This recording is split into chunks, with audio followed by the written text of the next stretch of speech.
आज की प्राकृत कक्षा में आप सभी का स्वागत है। आज बहुत खुशी है हमें कि आज हम सर्टिफिकेट कोर्स का प्रारंभ करने वाले हैं। पिछले 17 कक्षाओं के अंदर हमने प्राकृत भाषा के व्याकरण संबंधी, प्राकृत भाषा के रिलेटेड बहुत सारी जानकारियां प्राप्त की। आज से जो सिलेबस का प्रारंभ हो रहा है उसके अंदर भी हम ऐसी ही कुछ जानकारियां प्राप्त करने वाले हैं। सिस्टमैटिक वे से हम आगे बढ़ते जाएंगे और ये सर्टिफिकेट कोर्स को पूरा करेंगे और उसके बाद हम लोग डिप्लोमा कोर्स की शुरुआत करेंगे। तो आज के सर्टिफिकेट कोर्स का प्रारंभ करें उससे पहले मैं चाहता हूं कि मंगलाचरण से हम उसका प्रारंभ करें। तो मंगलाचरण के लिए हम इंदु जी से कहना चाहेंगे कि आप आज मंगलाचरण कर दीजिए। इंदु जी, डॉक्टर इंदु जी।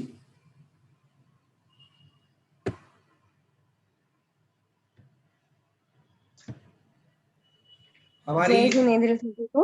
जय जिनेंद्र। इंदु जी, आपने जब प्राकृत कक्षा का प्रारंभ हुआ था तो तभी भी आपने ही मंगलाचरण से इसका प्रारंभ किया था। तो हम चाहते हैं कि जब सर्टिफिकेट कोर्स का भी प्रारंभ कर रहे हैं हम लोग, तो आप ही मंगलाचरण करिए आज और इसका शुभारंभ करते हैं। बिल्कुल बिल्कुल, मैं जरूर मंगलाचरण में आज हम जिनवाणी स्तुति बोलेंगे, जिनवाणी स्तुति करेंगे। और निश्चित रूप से ये जो कार्यशाला चल रही है ये बहुत ही सुंदर रूप में है।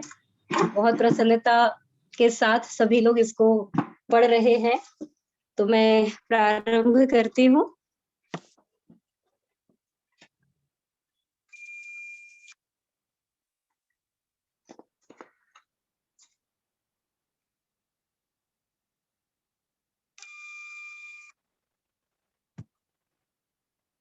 णमोकार मंत्र का उच्चारण करते हुए सरस्वती वंदना। स्क्रीन पे णमोकार मंत्र है। इडमो अरिहंताणम्, इडमो स्वेधाणम्, इडमो आयरीयाणम्,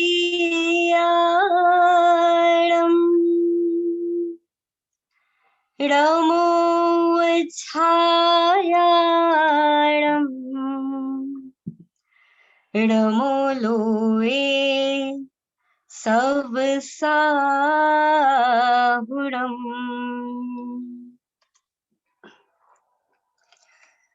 सिरजिण वाणी जग कल्याणी, जग जन मदतम मोह हरि, जड़ मण हारी गण हर हारी, जम जरा भव रोगे हरि, तिथ्यराणम दिव्य झुड़िम जो, पढ़ई सुनई मई धारई, राणम सुख मणंतम धरिया, सासद मुख पदम पावे, सासद मुख पदम पावे। अर्थात श्री जिनवाणी जगत का कल्याण करने वाली है। जगत के प्राणियों के मद, अज्ञान, अंधकार और मोह का हरण करती है। सभी जनों के लिए मनोहर है। गणधरों के द्वारा धारण की जाती है। जन्म, जरा, रूप, संसार का रोग हरण करती है। तीर्थंकरों की दिव्य ध्वनि जिनवाणी को जो पढ़ता है, सुनता है और मति में धारण करता है, वह अनंत ज्ञान और अनंत सुख को धारण करके शाश्वत मोक्ष पद को प्राप्त करता है। जैनम जयतु शासनम, नमो जिनाणम। जय जिनेंद्र। नमो जिनाणम। Thank you so much Indu ji, इतना सुंदर मंगलाचरण से आज की कक्षा का प्रारंभ करने के लिए। अब हम गुरु जी से विनती करते हैं कि गुरु जी आज के इस कक्षा के प्रारंभ में आप सभी विद्यार्थियों को शुभकामना दें और फिर सर्टिफिकेट कोर्स का प्रारंभ करते हैं। ये सुरासुर मणुसिंध बंदिदम बोध घाई कमलम पड़मामि बड्ढमाणम तित्थम धम्मस्य कत्तारम जीव मजीवम दब्बम जिनवर बसेड़ जीर्ण निड्डिठम देविंद बिंद बंदम बंदे तम सभ्यता सिरसा।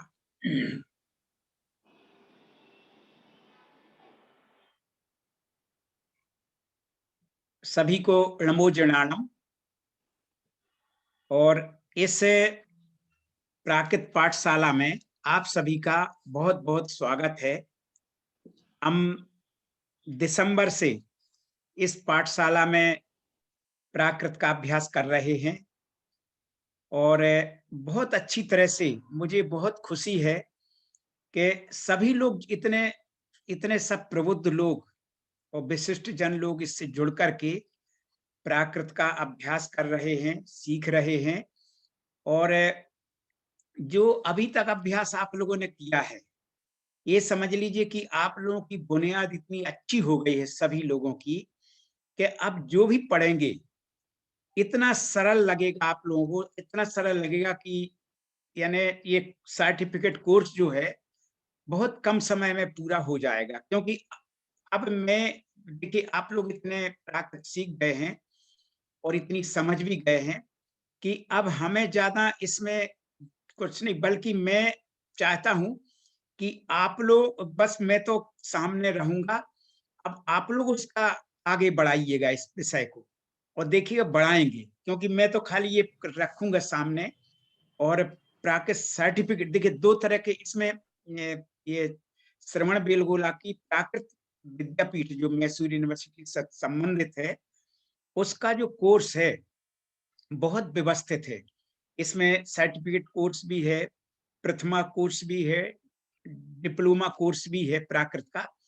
और मैंने शायद पहले बताया भी है कि ये लोग बहुत अच्छी तरह से, इतना जब आप लोग इसकी सर्टिफिकेट प्राप्त कर लेंगे, परीक्षा दे देंगे, तो ससम्मान सबको बुलाते हैं वहां पर श्रवण बेलगोला में, और बहुत अच्छा सम्मान भी करते हैं और इतना अच्छा कन्वोकेशन करते हैं, दीक्षांत समारोह जिसको कहते हैं हिंदी में, कि आप लोगों को गौरव महसूस होगा कि हम एक बहुत बड़ी यूनिवर्सिटी की डिग्री इतने ससम्मान प्राप्त कर रहे हैं। इतने विशिष्ट आते हैं, पूरी वहाँ पूरी ड्रेस रहती है, इसकी एक अलग विशिष्ट ड्रेस है जो मैसूर की एक परंपरागत जो पगड़ी और ये सब चीजें हैं, उसको पहना करके आप लोगों को डिग्री देते हैं। इतना अच्छा करते हैं तो बहुत अच्छा है।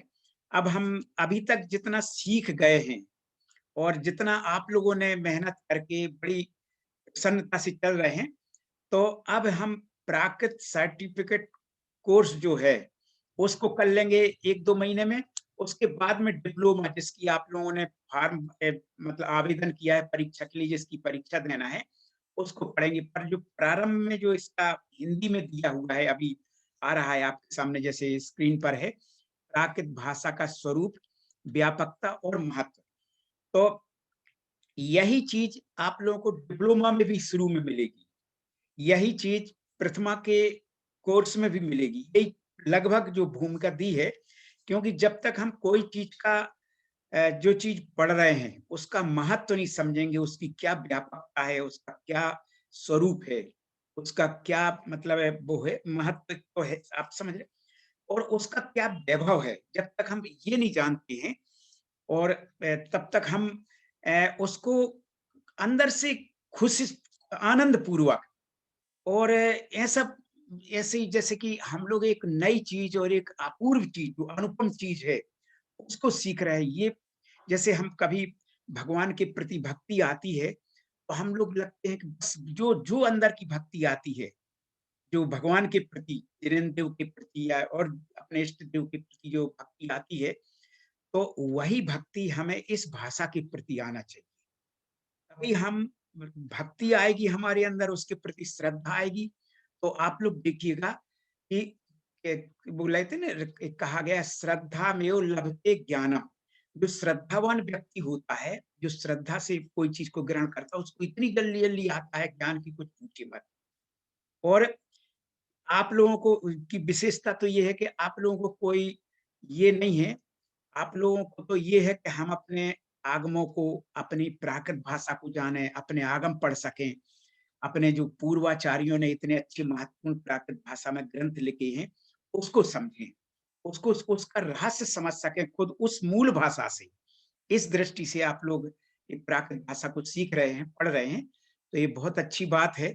और मुझे इतनी खुशी है, आप मैं बताऊं, मैं कई जगह चर्चा भी करता हूँ कि इस प्राकृत पाठशाला से, जो कि जैन फाउंडेशन के संयोजकत्व में चल रही है, ये इतनी अच्छा इसका व्यापक रिजल्ट आ रहा है, परिणाम आ रहा है, और इसका इतना अच्छा सब चारों तरफ से, जिससे भी कई लोगों के फोन आते हैं मेरे पास, तो कहते हैं कि देखिए कितना अच्छा हम सीख रहे हैं, कितनी अच्छी इस तरह से कर रहे हैं।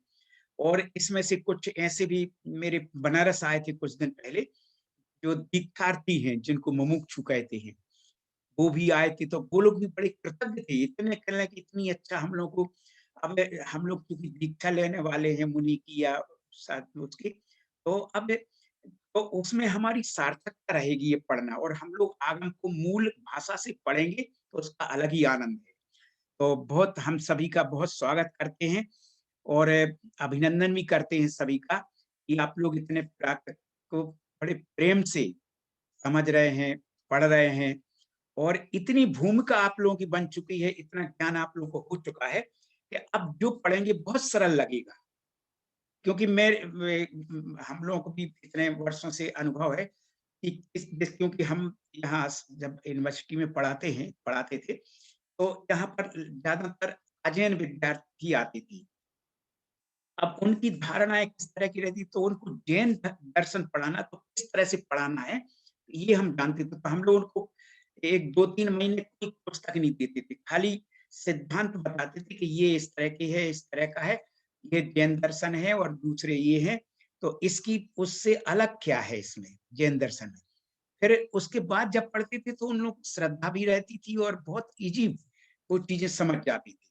तो आज हम लोग इसको शुभारंभ कर रहे हैं, और हमें बहुत खुशी है कि जैन फाउंडेशन के रमेश जी साहब और नील जी तो हमारे साथ रात दिन मतलब हमेशा लगे ही रहते हैं, और बराबर फोन से सूचनाएं सब हम लोग किस तरह से आगे बढ़ना है, किस तरह से करना, विचार विमर्श करते रहते हैं। तो हम उनके, और सबसे बड़ी जो पूंजी है, जो मतलब इस पाठशाला की सबसे मूल्यवान पूंजी है, आप लोग जो आप लोग पढ़ रहे हैं, तो बहुत खुशी है।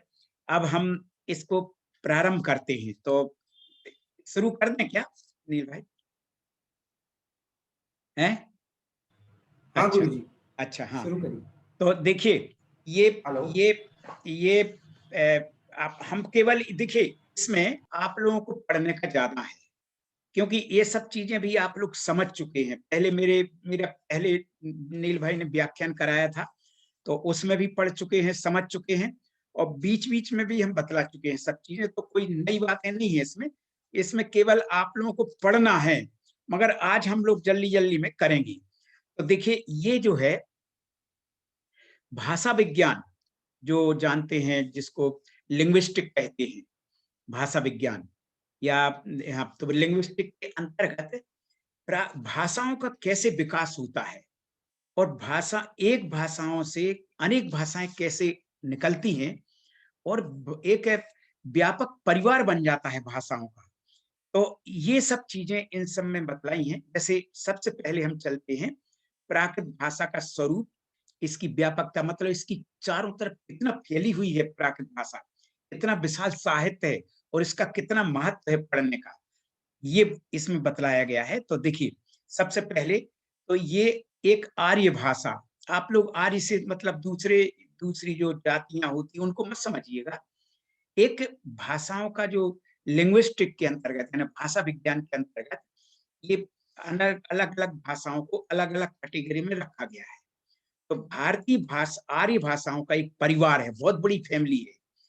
उसके अंतर्गत प्राकृत भाषा इस आर्य भाषा का एक परिवार, एक अंग है, एक प्रमुख अंग है।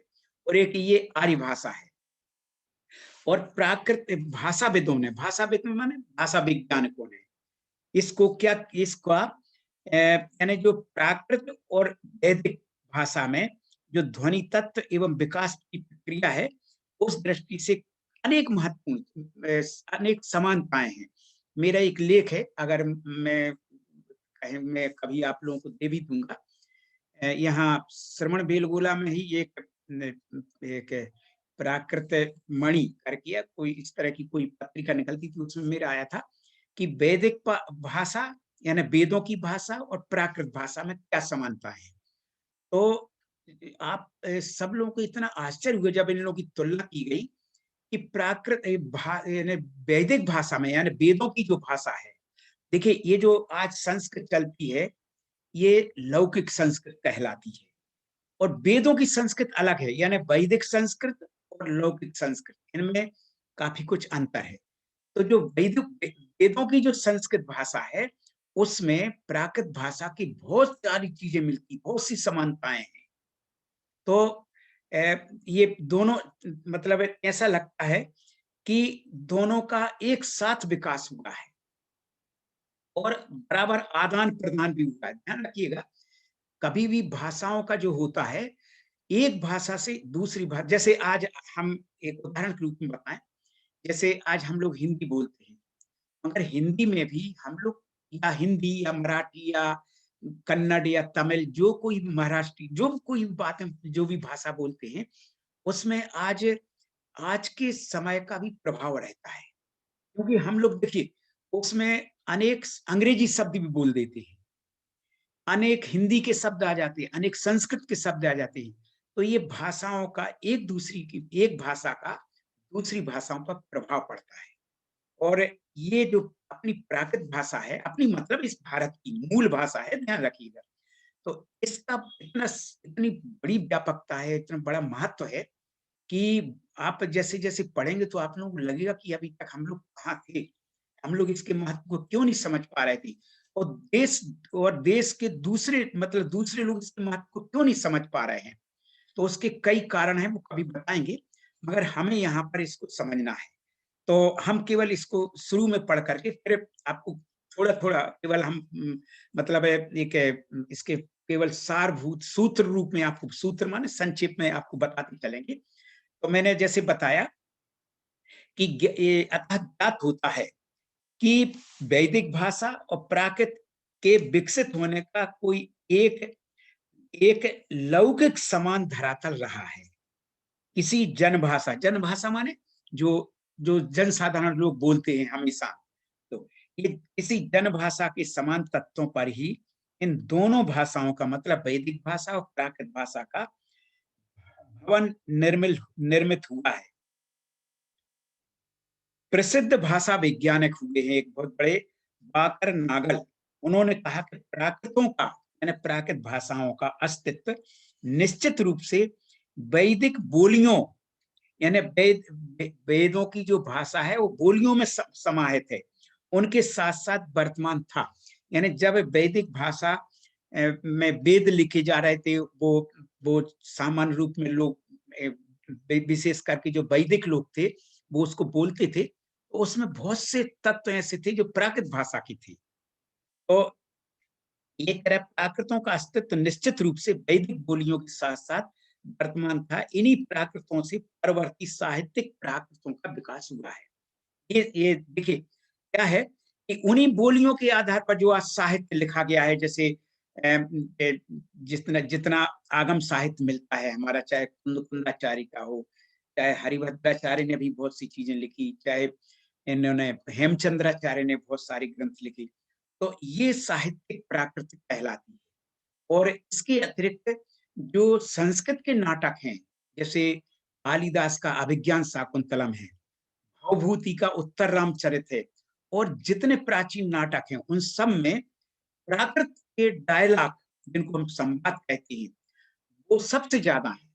यानी उन संस्कृत के नाटक जो कहे जाते हैं, अभिज्ञान शाकुंतलम, उत्तर रामचरित या और दूसरे नाटक हैं, भास के नाटक हैं बहुत से, तो उनमें संस्कृत कम है और प्राकृत के यानी 65% प्राकृत के डायलॉग हैं, और दूसरी बाकी के जो 35% है वो है संस्कृत के, मगर उनको संस्कृत के नाटक कहते हैं, जबकि प्राकृत जरूर ज्यादा है उनमें, क्योंकि सबसे ज्यादा जैसे मान लीजिए कि अब शकुंतला है, अभिज्ञान शाकुंतलम में कालिदास ने जो लिखा है, तो शकुंतला क्या बोलती है, कौन सी भाषा बोलती होगी? संस्कृत का नाटक है अभिज्ञान शाकुंतलम, मगर उसमें शकुंतला क्या जितने स्त्री पात्र हैं सब प्राकृत में बोलते हैं, सारे संवाद जो उनके हैं, सारे डायलॉग हैं, वो सब प्राकृत में।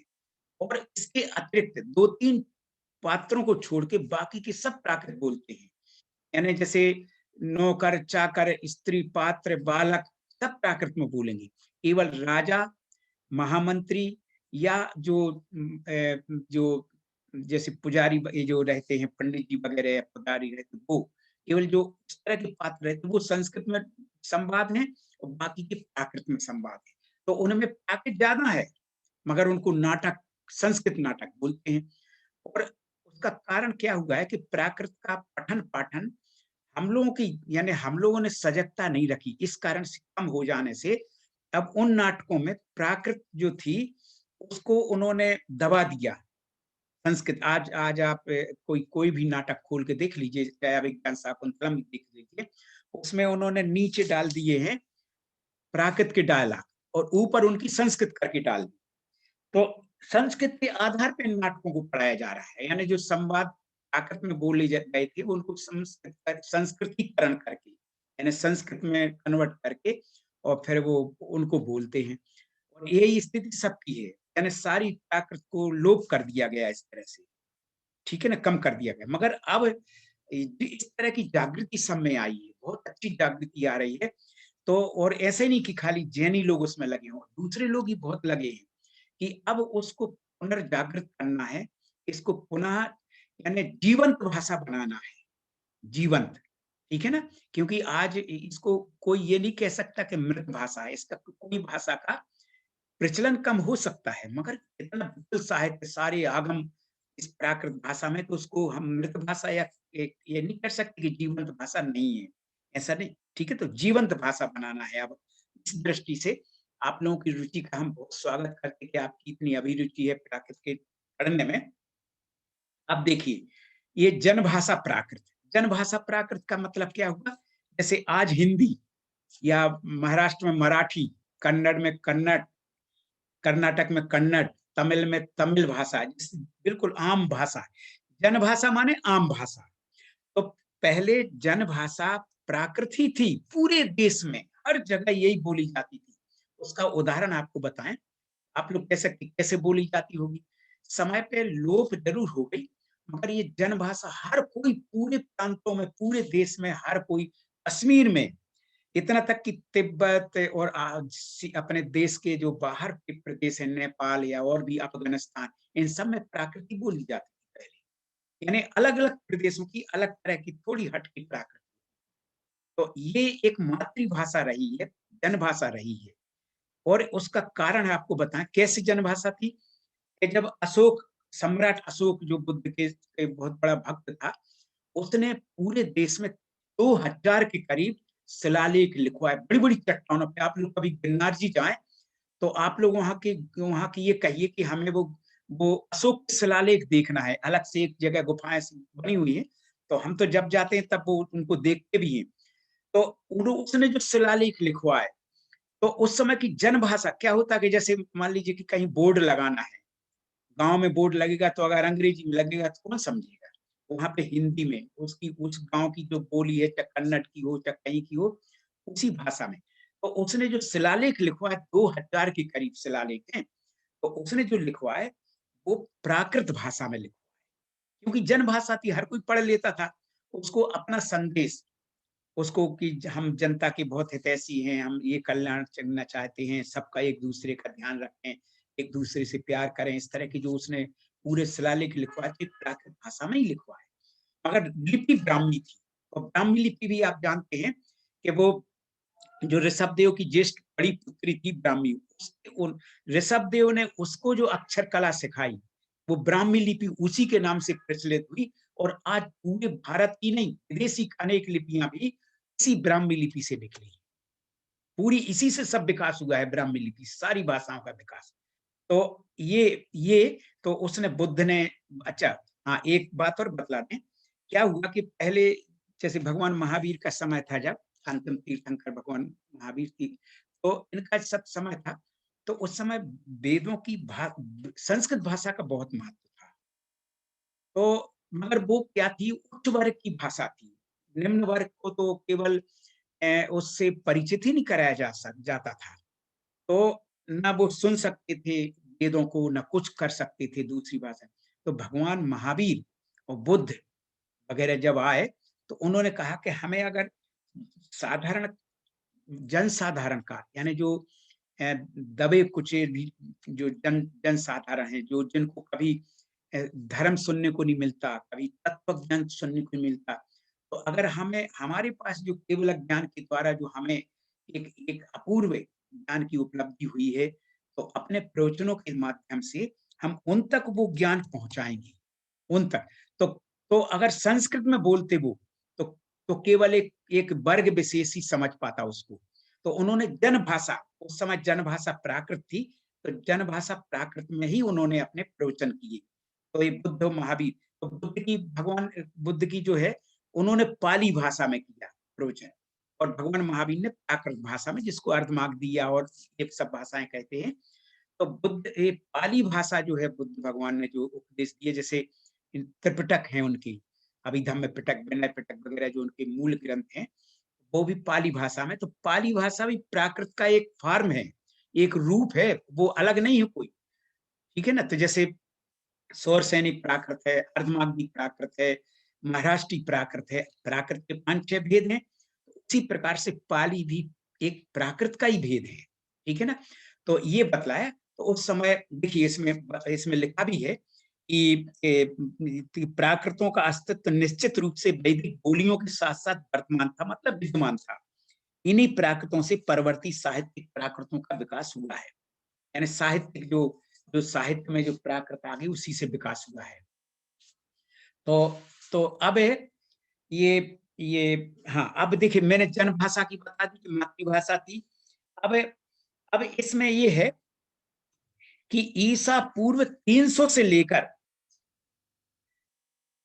यानी ईसा पूर्व 300 क्या मतलब हुआ, यानी 2000 साल तो एक प्रकार से ईस्वी सन को हो गए।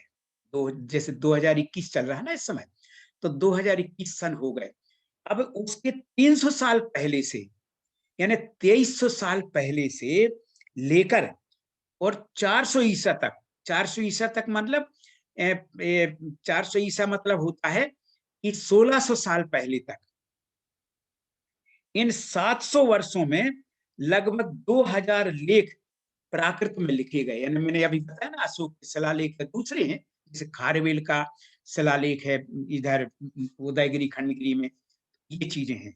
तो बहुत, तो जनभाषा ये रही है, मातृभाषा जिसको हम मातृभाषा कहते हैं, ये भी प्राकृतिक थी, ठीक है।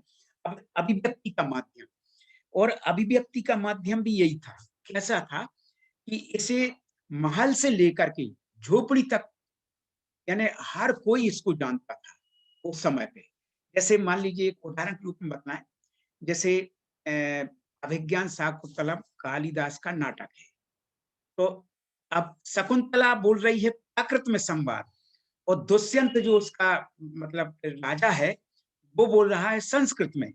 तो मगर एक दूसरे को समझ रहे हैं, यानी उस प्रकार से, जैसे मान लीजिए कि कोई ऐसा नहीं कि, यानी उस समय संस्कृत तो कुछ वर्ग के लोग ही जानते थे, मगर प्राकृत जनसाधारण सब लोग जानते थे, वो राजा से लेके और नीचे के तबके के लोग, सब लोग जानते थे, ठीक है ना। ये एक प्रकार से अभिव्यक्ति का सबसे बड़ा व्यापार। जैसे पहले जो पणी पणी शब्द आता है, यानी पणी माने वणिक, तो उनके जो पहले जो व्यापार होता था समुद्र के, मतलब वो दूसरे देशों में भी होता था, तो ये दूसरे देशों में भी अपनी भाषा पहुंचाती थी। तो ये भाषा की, यानी अभिव्यक्ति का सबसे बड़ा माध्यम ये भाषा रही है। और ये मत समझिएगा आप लोग कि केवल जितना साहित्य है प्राकृत में वो जैनियों का है, ऐसा नहीं है।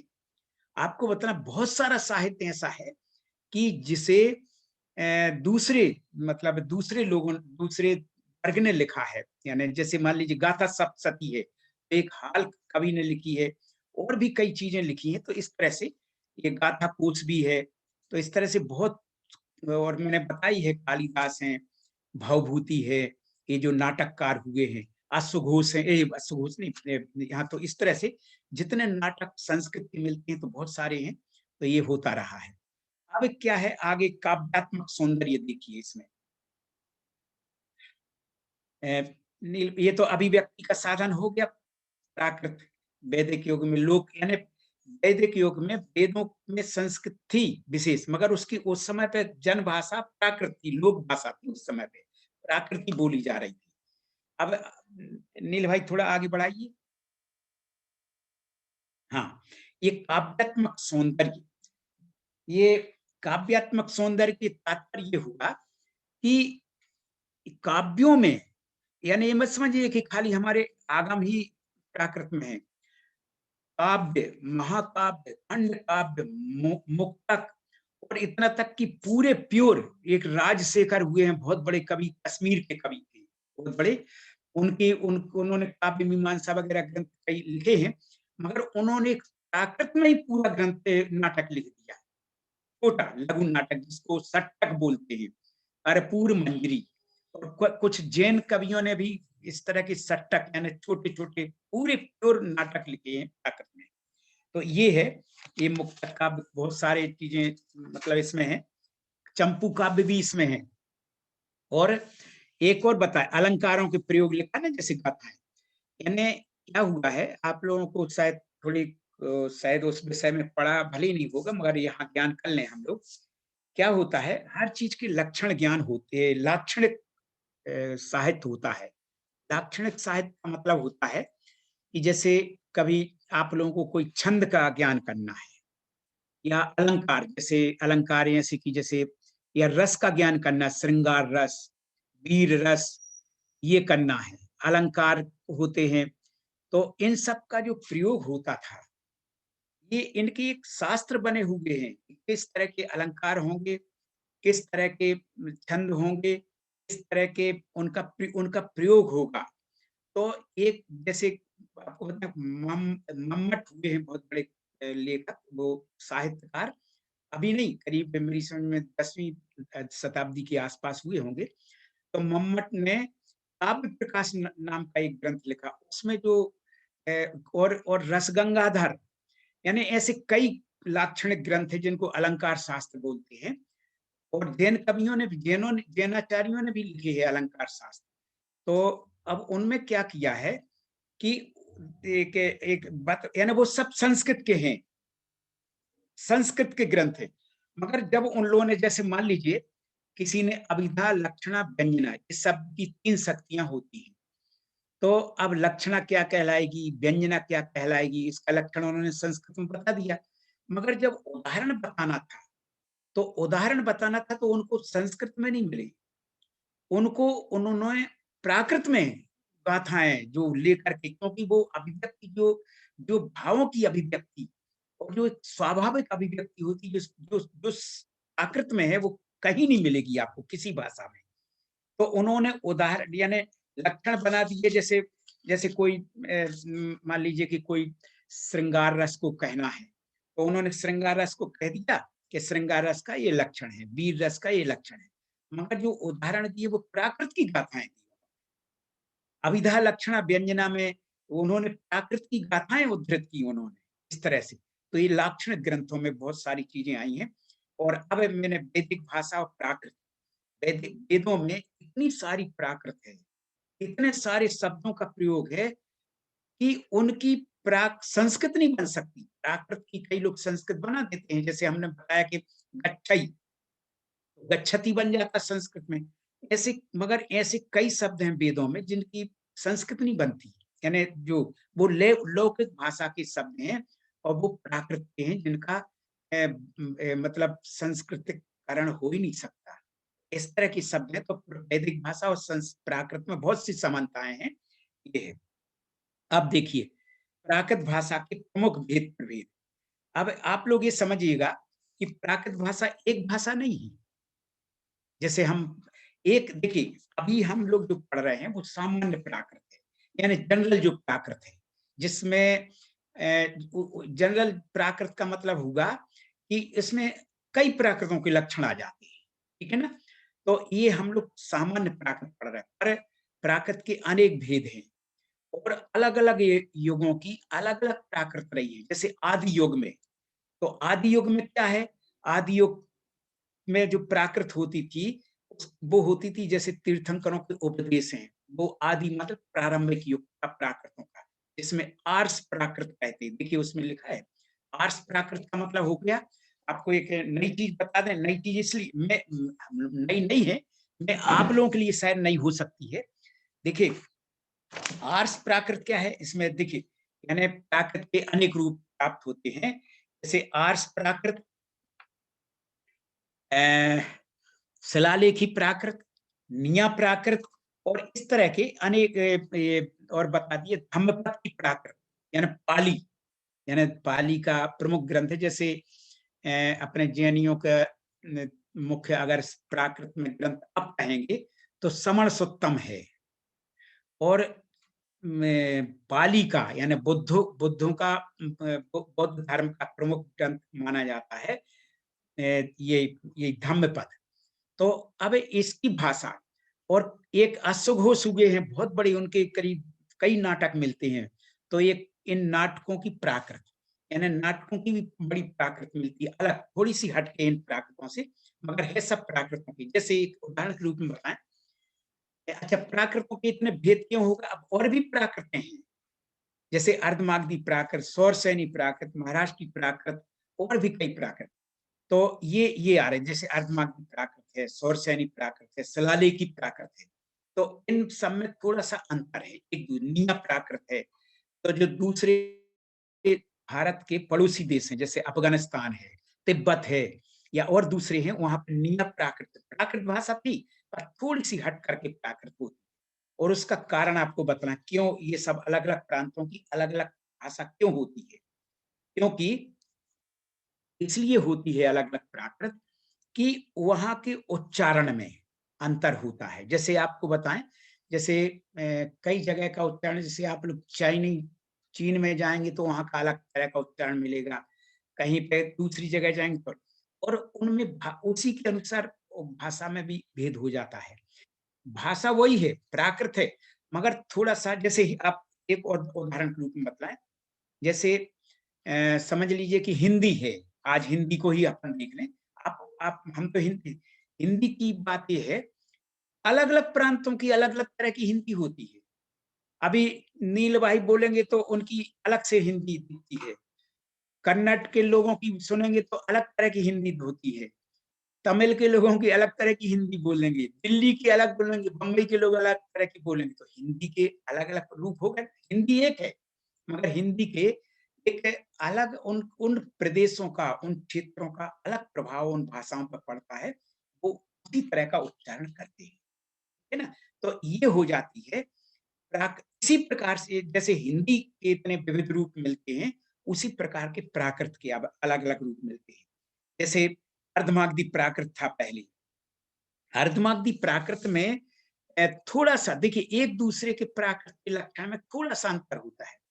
जैसे प्राकृत के सौरसैनी प्राकृत में णा ज्यादा मिलेगा, णा, जैसे आप कहेंगे देखो अर्धमागधी प्राकृत और थोड़े से लक्षण, थोड़े से अंतर मिलते हैं। जैसे अर्धमागधी प्राकृत में नाभि का ना का प्रयोग भी होगा।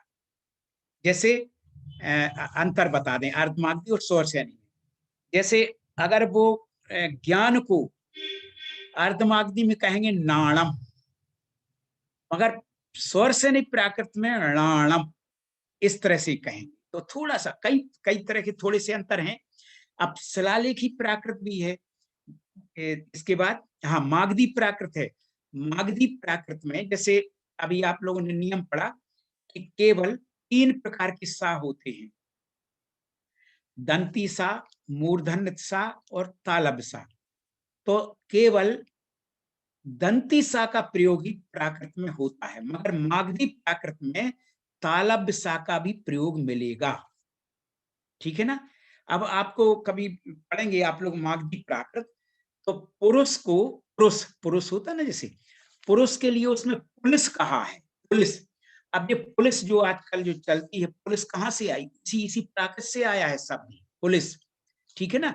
तो अब धीरे धीरे आप लोग जैसे पढ़ेंगे, आप लोगों को लगता होगा कुछ शब्द, जैसे हम लोग कभी अम्मा बोलते थे, तो हम लोग को लगता कि अम्मा शब्द जो है ये उर्दू का शब्द है, मगर ये शुद्ध प्राकृत शब्द है, अम्मा शब्द। तो इस तरह से कई चीजें मिलेंगी। तो स्वर सैनी प्राकृत का अलग है जैसे। तो हाँ, अब एक और बात बता दें, आप लोग भी उसको प्रयोग करें कि जब हम देखिए, स्पष्ट है श्वेतांबर आगम और श्वेतांबर और दिगंबरी दो जैन धर्म की परंपराएं हैं, दो प्रकार के वो है मत।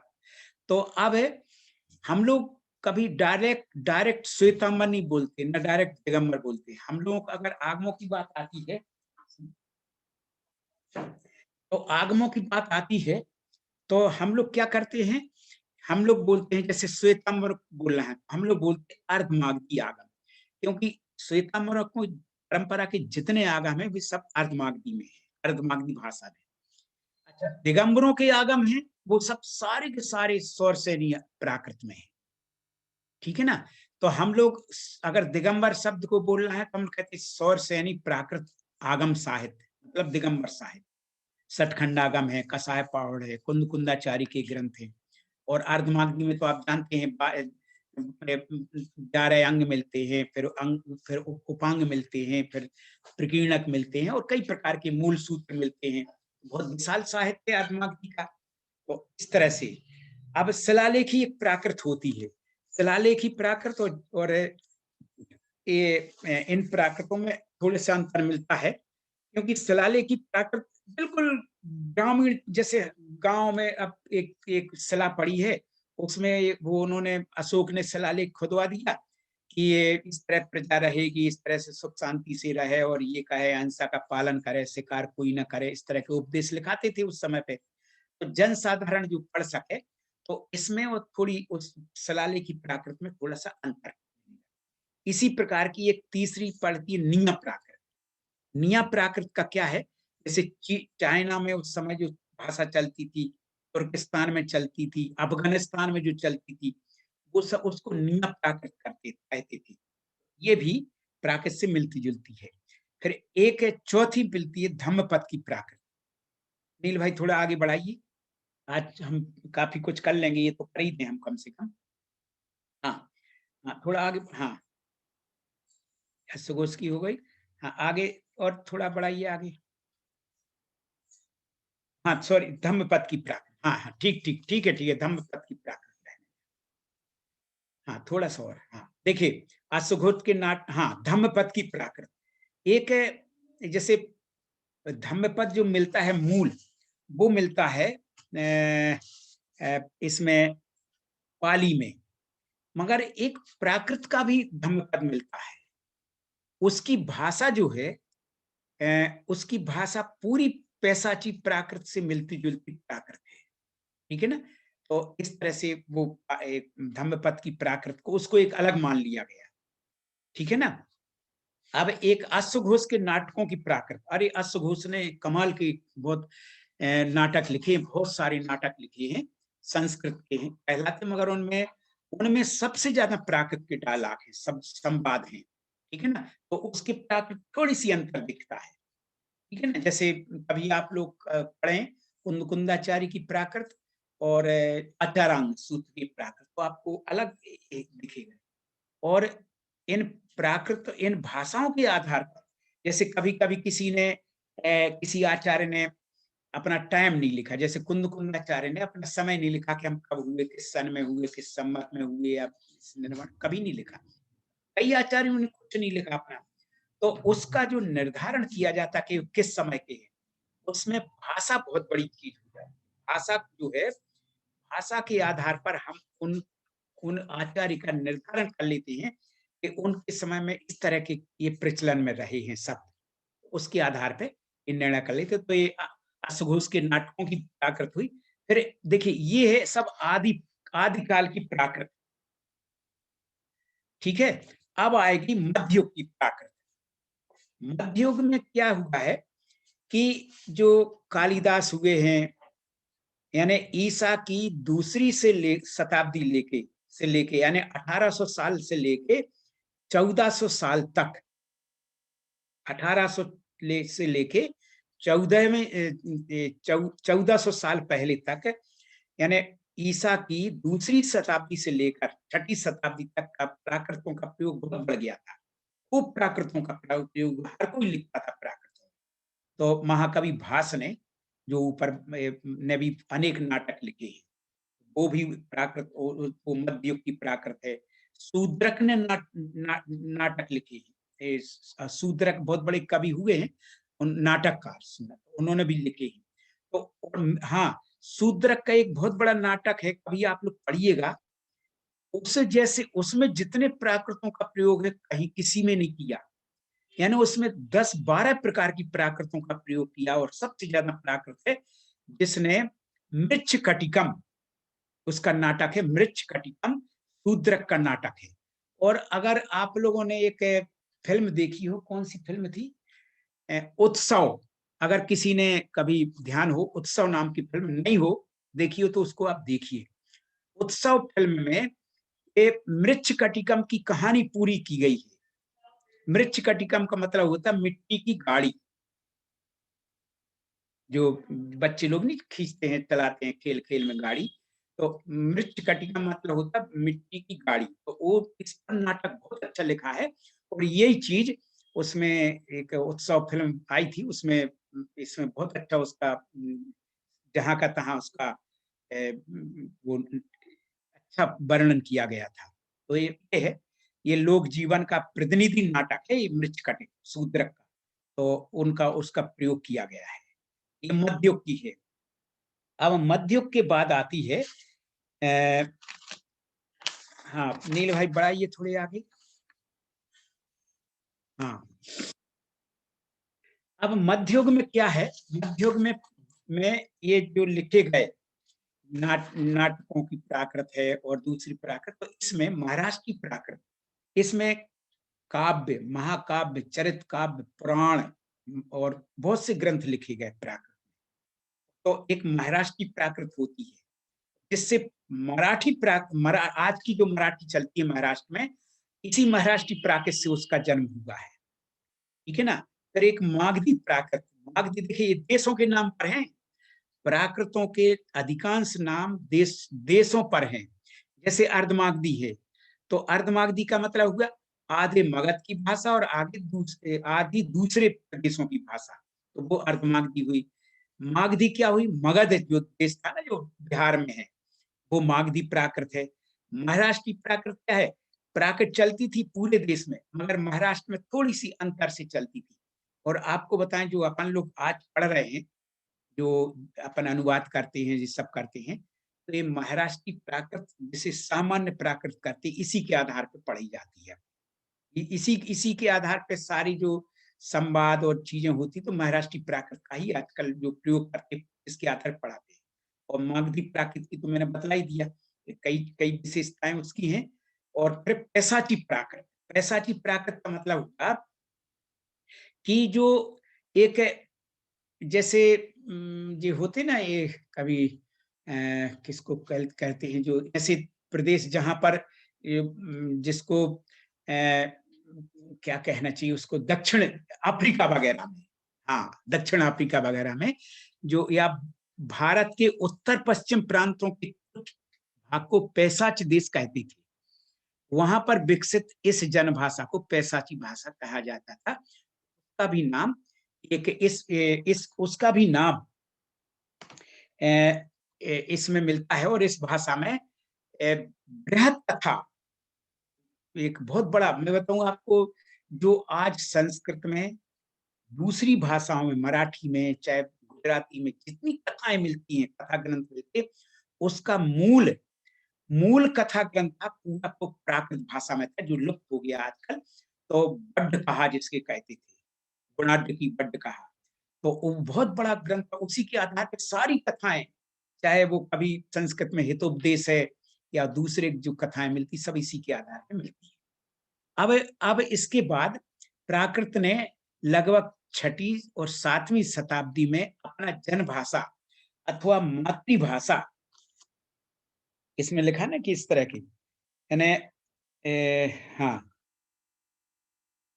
थोड़ा सा ये नील भाई ऐसी करिए ना, हाँ हाँ हाँ,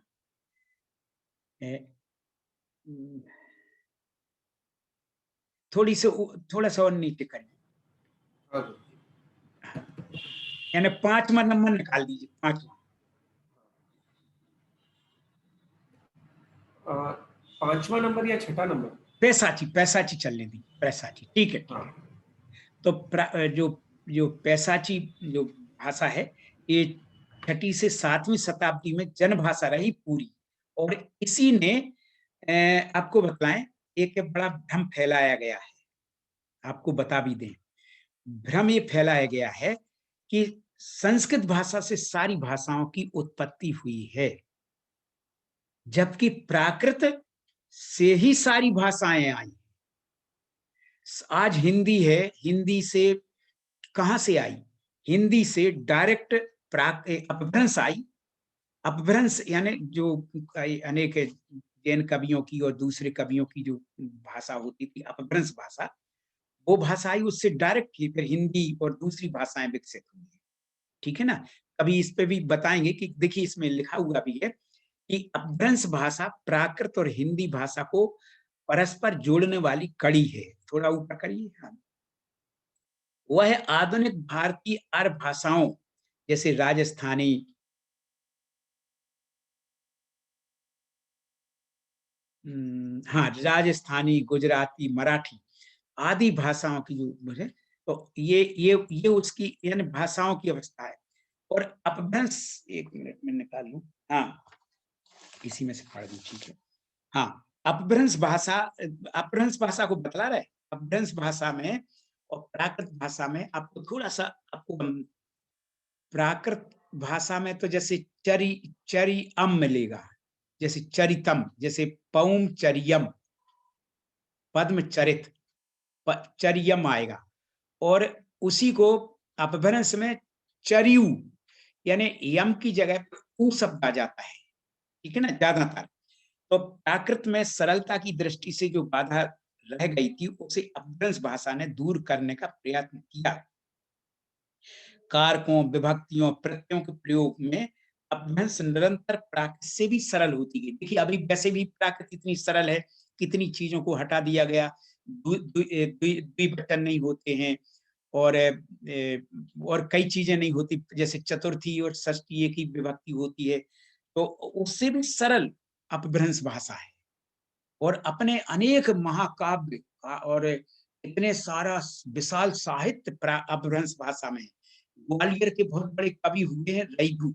रैथू ने तो इतना सारा, जितना साहित्य उनका, लगभग उसका 90% अपभ्रंश भाषा में मिलते हैं उनके, ठीक है ना। तो ये है, तो अब ये अपभ्रंश भाषा प्राकृत और हिंदी भाषा को परस्पर जोड़ने वाली कड़ी है।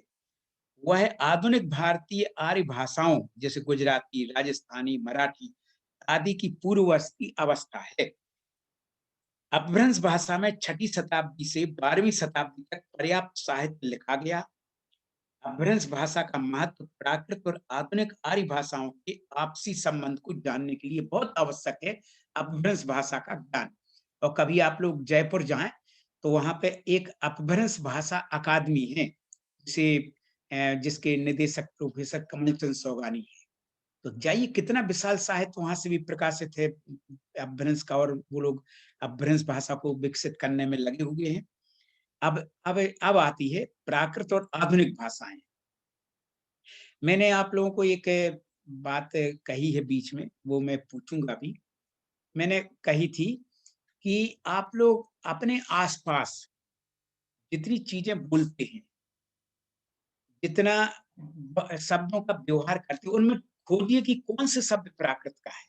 कम से कम 5 शब्दों को आप लोगों को बताना है कि ये, चाहे मराठी हो, चाहे कन्नड़ हो, चाहे हिंदी का हो, चाहे कोई प्रदेश है, जो भी इसमें पढ़ रहे हैं उनको 5-5 ऐसे शब्द ढूंढना है जो प्राकृत में प्रयुक्त होते हैं और उसको हम लोग नहीं जानते थे कि प्राकृत के हैं ये शब्द, और हम लोग बोलते थे उनको, ठीक है ना। तो ऐसे 5-5 शब्द जोड़ रहे, तो आधुनिक भाषाओं का जो विकास हुआ है सब इसी प्राकृत से हुआ है।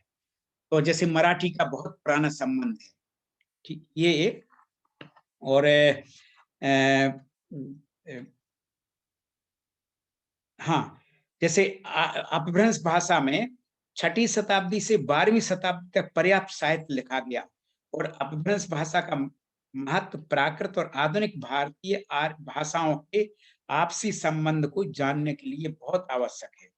और अब इसी प्रकार से अब प्राकृत और आधुनिक भाषाओं की मैंने अभी चर्चा की कि आधुनिक जो मराठी चल रही है, गुजराती चल रही है, और भी जो कन्नड़ या तमिल, या जो देखिए एक शायद तमिल वाले जानते होंगे, कन्नड़ वाले भी जानते होंगे कि एक जो इस समय तमिल भाषा चल रही, इस समय जो कन्नड़ भाषा चल रही, गुजराती के लोग भी जानते होंगे।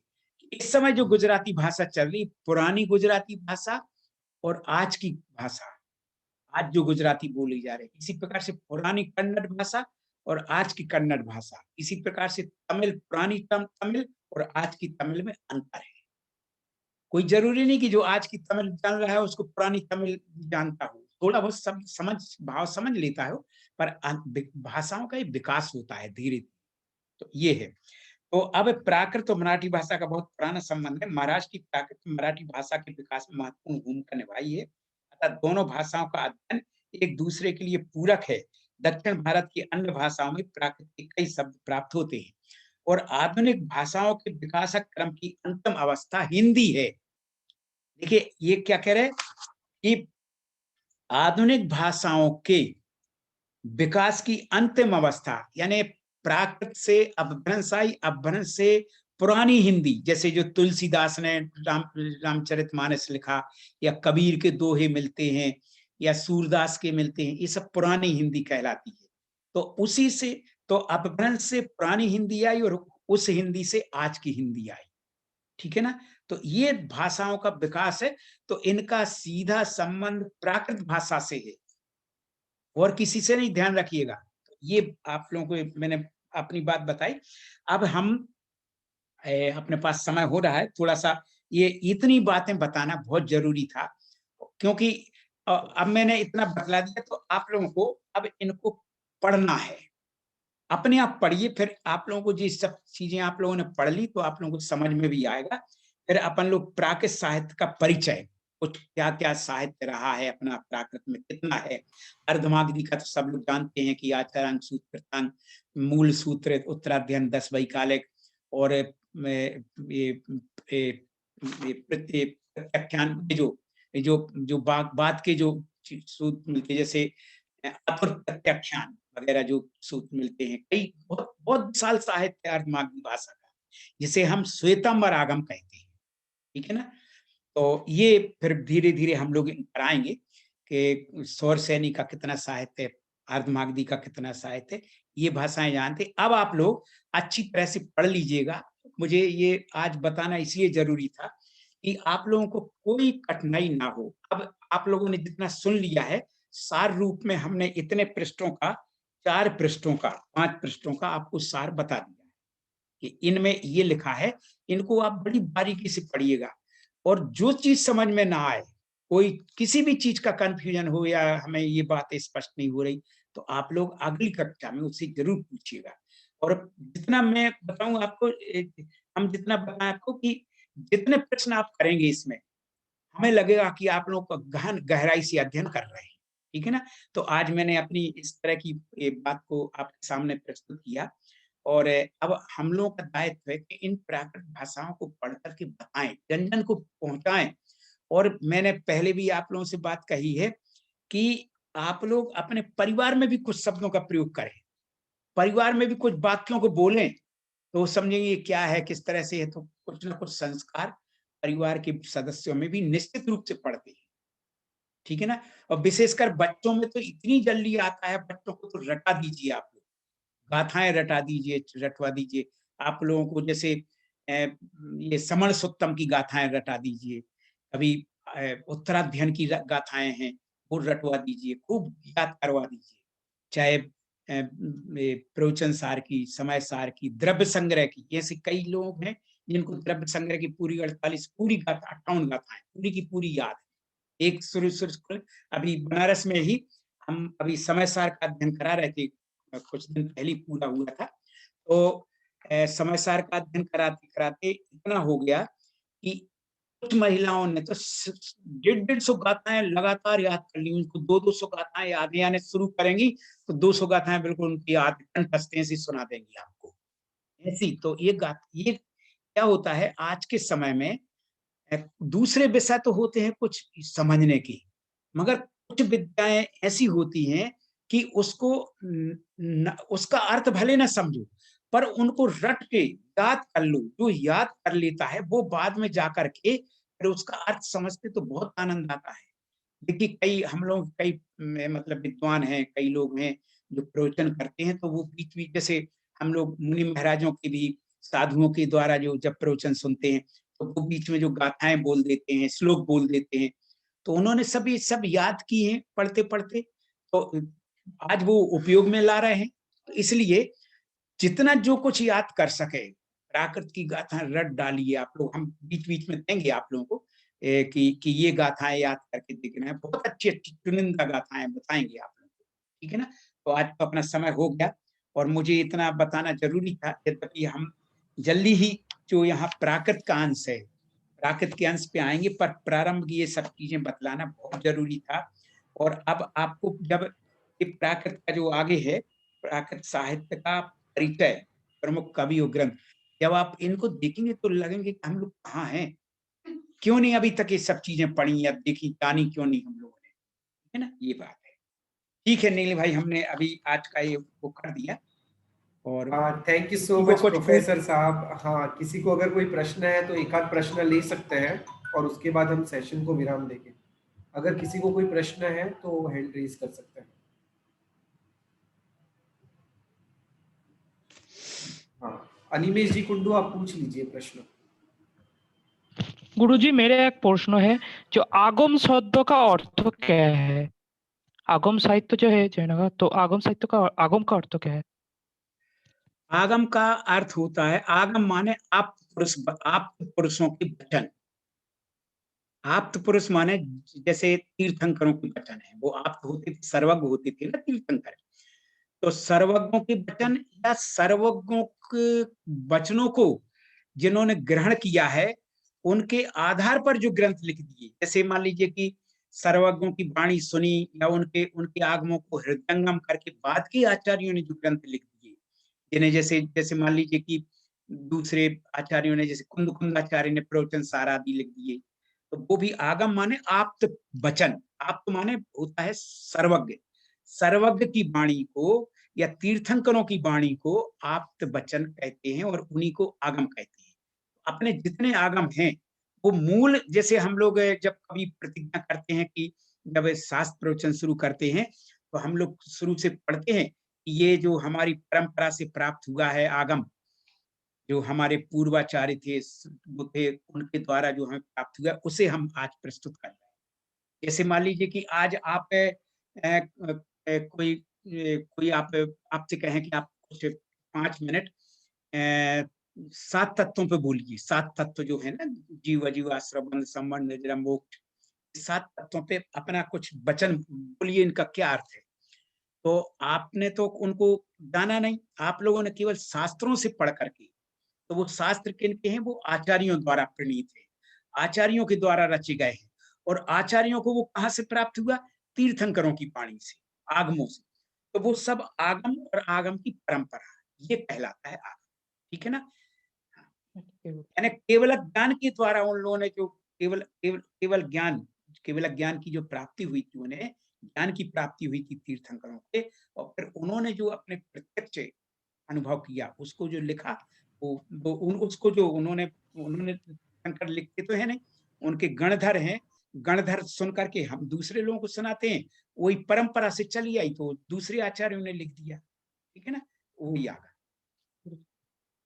बहुत अच्छा प्रश्न किया आपने। हाँ, और भी कोई हो तो एक आध और ले सकते हैं। हाँ, एक प्रश्न ले लेते हैं, संदीप कांजी जी।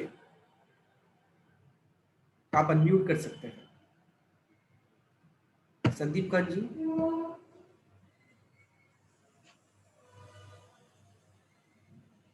ओके, शायद नेटवर्क इश्यू है गुरुजी।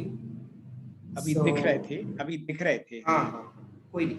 सो गुरुजी, बाकी तो ऐसे कोई किसी को प्रश्न नहीं है। आज थ्योरेटिकल क्लास था और आपने इतना सुंदर एक्सप्लेनेशन दिया है, तो डेफिनेटली जब हर कोई रीड करेगा और रीड करने के बाद कोई भी प्रश्न है तो आप अगली कक्षा में गुरुजी से पूछ सकते हो। तो इसी के साथ हम आज के सेशन को विराम देंगे और सबको प्राकृत के सर्टिफिकेट कोर्स की जो सॉफ्ट कॉपी है वो ग्रुप के ऊपर मिल चुकी है। सो अभी के सेशन की जो रिकॉर्डिंग रहेगी उसके साथ कोई पीडीएफ नहीं आएगा, आपको ऑलरेडी पीडीएफ मिल चुका है, यानी कि आपको ऑलरेडी सर्टिफिकेट कोर्स मिल चुका है। तो आपको रिकॉर्डिंग के साथ उसको भी रखना है आपके साइड में, जिससे आपको पढ़ने करने में आसानी हो। तो इसी के साथ हम आज के और सेशन एक को मिनट, हाँ अनिल भाई, ये और है आगे का पढ़ के रखेंगे। हाँ बिल्कुल ये बिल्कुल। जैसे प्राकृत भाषा का स्वरूप और व्यापकता, इसको आप लोग आगे पढ़ के रखेंगे तो हमें, आप लोगों को समझने में, जब हम बोलेंगे इस पर बताएंगे तो आप लोगों को समझने में बड़ी सहूलियत रहेगी। ठीक है ना? तो इस तरह से आप लोग पढ़ लीजिए, पूरा पढ़ डालिए जितना हिंदी में है, ज्यादा नहीं है।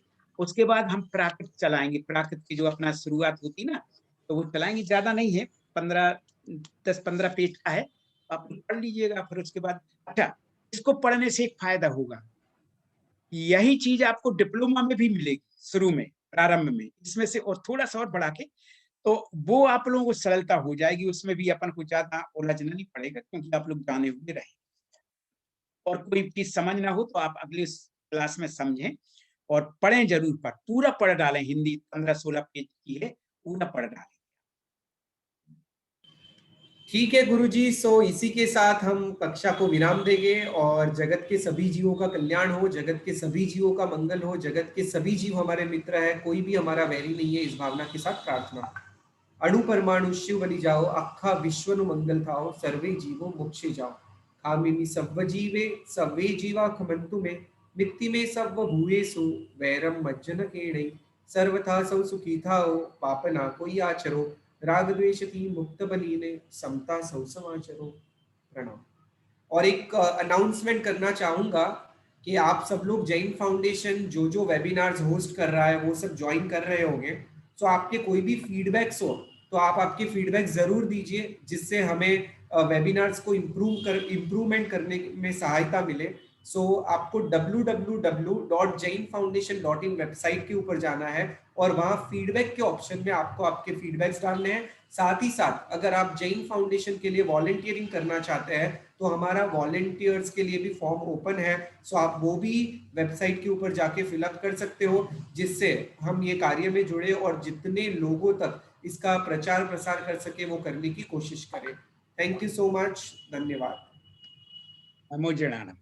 नमो जिना।